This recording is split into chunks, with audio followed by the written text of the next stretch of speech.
نحمده ونستعينه ونستهديه ونستغفره ونعوذ بالله من شرور أنفسنا ومن سيئات أعمالنا من يهده الله فلا مضل له ومن يضلل فلا هادي له وأشهد أن لا إله إلا الله وحده لا شريك له وأشهد أن محمدا عبده ورسوله صلى الله عليه وآله وصحبه وسلم وبعد السلام عليكم ورحمة الله وبركاته.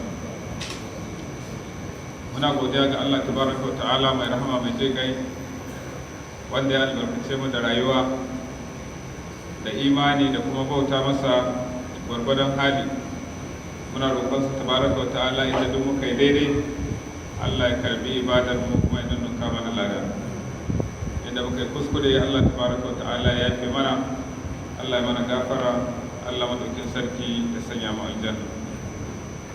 Bayan haka kan labarin da Khutbah za ta yi magana a kai a yau shine dangane da rikice-rikice da suke faruwa a wurare daban-daban a wannan ƙasa, wanda kuma kowane rikici ya tashi za ka iska cewa an halaka adadin mutane masu yawan gaske, sai dai kawai abin da mutum ya ji.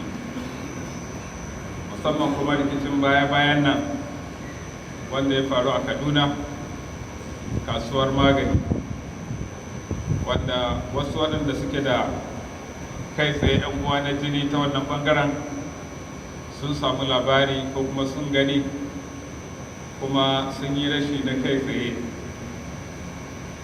Waɗanda yake ba su da yan uwa na jini ta wannan ɓangaren sun san cewa an rasa al'umma da yawa, musamman ko musulmi.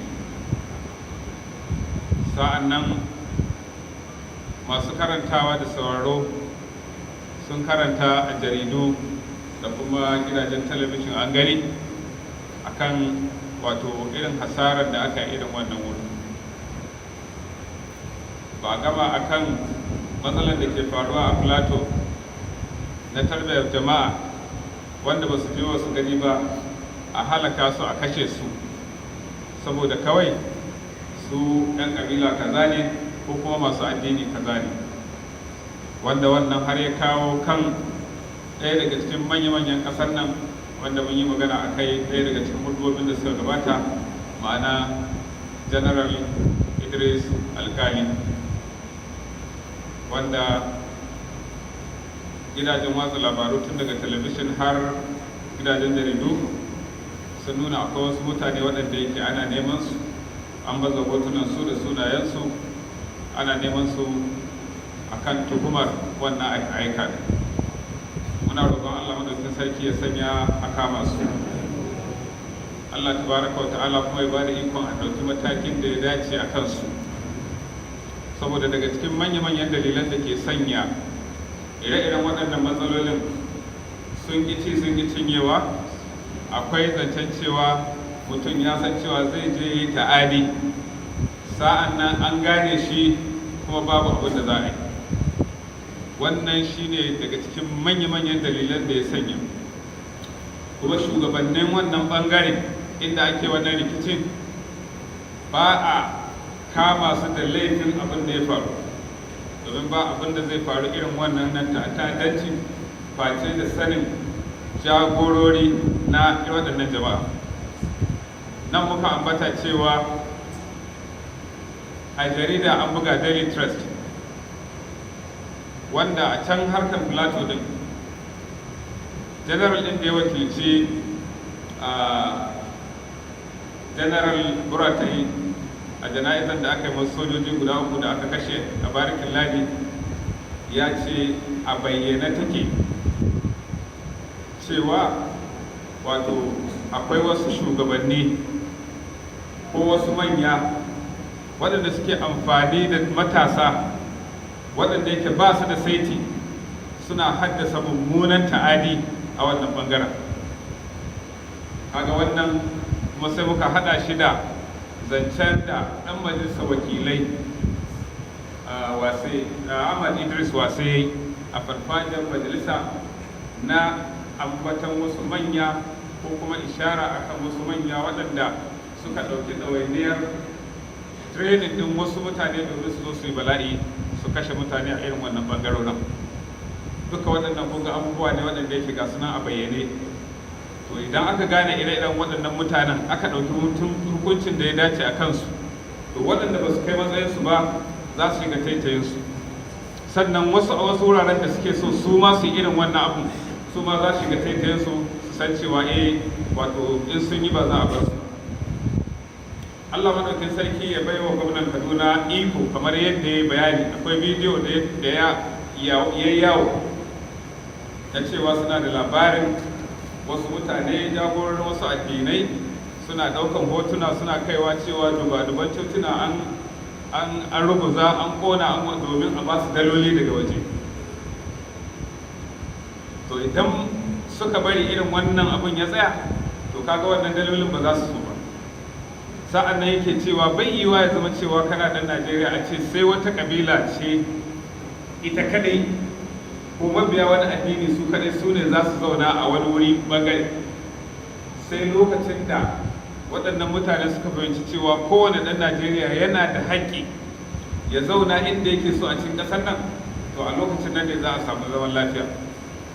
Amma kai a matsayinka misali na musulmi, ka yadda kana maraba da duk wanda zai zo ya zauna a ƙauyenka, ka ba shi hayan gona ko aron gona da hayan shago da wane ne, har ya zo a hankali shi zai mallaki kaza zai mallaki kaza, amma kai baka da ikon ka zauna irin waɗannan wurare.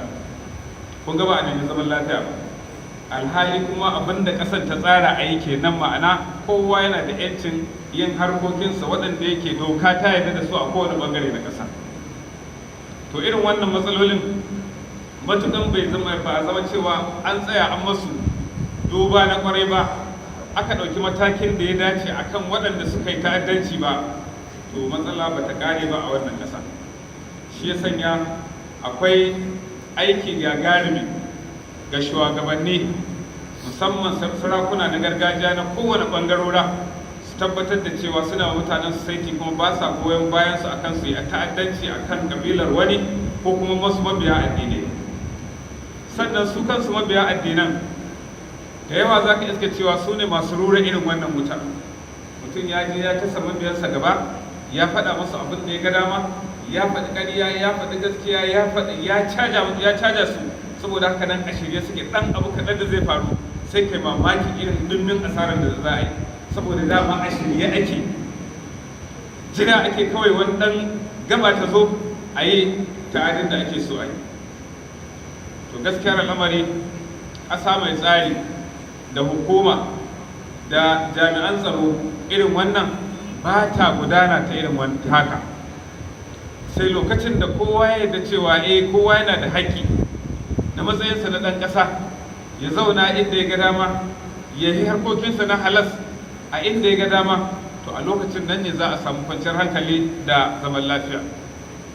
Sa'an nan idan ana so a yi maganin ire-iren waɗannan matsalolin bayan gudunmuwa na shugabanni na gargajiya da shugabanni na addini, to akwai buƙatar cewa wato matasa su samu abin yi, kuma wannan abin yin haƙƙi ne na kowane daga cikinmu, musamman hukuma da ba su aikin yi. Sa'an nan kuma waɗanda Allah ya hore mawa a cikinmu, waɗanda za su iya kafa wata masana'anta wanda za su ɗauki 'yan kwadago ko ma'aikata, su ma haƙƙi ne ga kansu su yi wannan, saboda in suka yi haka nan su ma sun taimaka wajen kasancewa rage wato zaman kashe wando, wanda shi zai sanya mutum ya tunanin musiba kaza, ya tunanin bala'i kaza, ya tunanin wani ya zo ya amfani da shi ya bashi dan wani abu dan kaɗan, ya sanya shi ya aikata abin da ya ga dama ko kuma abin da shi wannan mutum yake so. To wannan haƙƙi ne akan hukuma, haƙƙi ne akan mawadata, kowa ya ga cewa da waye taimaka mawa wanda zai samu matsayi abin nan kwanciyar hankalinsa, ya ciyar da iyalansa, ya taimaka ma iyayensa, ya taimaka ma wasu ma waɗanda yake wato wanda ma bai ma san su ba. To ala ayi halin dai wato wannan rigima ta riga ta faru, kuma an sanya mutane waɗanda ba su ji ba su gani ba cikin musiba saboda ƙaƙaba dokan abin nan, dokan ta ɓaci. yanzu haka kamar yadda ake cewa an sake mai da dokan ma a matsayin 24 hours a Kaduna din saboda wani abun kuma da ya sake aukuwa. Kaga ya zama cewa an tsare mutane a gida yadda kasancewa mutum na kurkuku, sawa'un yana da abinci baya da abinci, yana da lafiya baya da lafiya, yana da kowane hali yake ciki. Idan ciwo ne sai dai ya nakasa, in mace ce tana lebo sai dai ta mutu, in wane haka. Saboda me? Saboda musibar da wasu suka haddasa, kuma ana ganin su an san su kuma ba a ɗauki matakin da ya dace a kansu ba. Wannan kawai ya isa ya zama cewa wato babban musiba. Baka ji ba gani ba, an hana ka fita ka je ka nemi abincinka, ba a baka ba tukunna. Neman da zaka je ka fita wanda yake kullun sai mutum ya je ya nemo, ko da ma ba sai ka je ka nemo ba, akwai bukatar sai ka sawo kaza, in kana ma da halin sai ka sawo kaza, kila sai ka je banki ka dan ciro kudin da zaka, ko sai ka je ATM, to ba za ka samu zuwa ba. Wannan musiban kawai da za a sanya mutane a kai, wanda yake ta zama dole a haka nan domin ya zama cewa an yi controlling din matsala, shi kansa wannan babban tashin hankali ne. Sannan hali na ɗarɗar da matafiya kan shiga, yanzu duk wanda ya kama hanya daga nan zai wuce Zuba, to waya kan sai dai illa masha Allah, in ma ya dage din sai yayi tafiya. Da yawa waɗanda yake sun kulla tafiyar dole su tsaya, saboda babu tabbacin me zai iya faruwa da su akan hanya. Domin din wasu na kan hanyar ba su ji ba su gani ba, an tare su an karkashe su babu dalili. Waɗanda ke wannan aiki kuma an san su, ya ba za a ɗauki mataki ba ta yadda yake waɗannan mutane a yi masu abin da suka yi. Kuma kullum abin da muke faɗa shine cewa musulunci addini ne na adalci. Ba ma goyon bayan cewa musulmi ya je ya ta'adi ko ya je ya kashe wani ba dalili sa'an nan a bar shi. Ko musulmi ne, musulunci bai ce mashi ya yi wannan aikin ba, don haka idan ya je ya yi, ya saba ma addinin da yake bi, kuma sa'an nan akwai abin da addinin ya tare da a yi mashi. Ba mu ci a kyale shi ba, balle kuma a ce wani kawai haka nan rana zaka kawai ya tabi mutane kawai ya kashe su, ba san hawa ba san sauka ba. Mutum ya yi waya da mahaifinsa ko da matansa, gani nan wuri kaza, nan da awa 1 ko minti 30 insha Allah na iso gida, magana kenan sai dai su haɗu a lahira. Wannan ai babban musiba ce. Muna roƙon Allah madaukakin sarki ya magance mana. Allah tabaraka wa ta'ala ya kama da zaman lafiya da kwanciyar hankali a wannan ƙasa. Allah madaukakin sarki ya baiwa hukuma ikon ɗaukar matakin da ya dace akan irin waɗannan musibu da suke faruwa, domin a samu hanyar warware su, ba kuma hanyar da za su ci gaba ba. Allah madaukakin sarki ya tsare mu, Allah madaukakin sarki ya rufa asirin mu, Allah ya mana gafara. Subhanakallahumma wa bihamdika, ashhadu an la ilaha illa anta, astaghfiruka wa atubu ilayk. Wassalamu alaikum wa rahmatullahi wa barakatuh.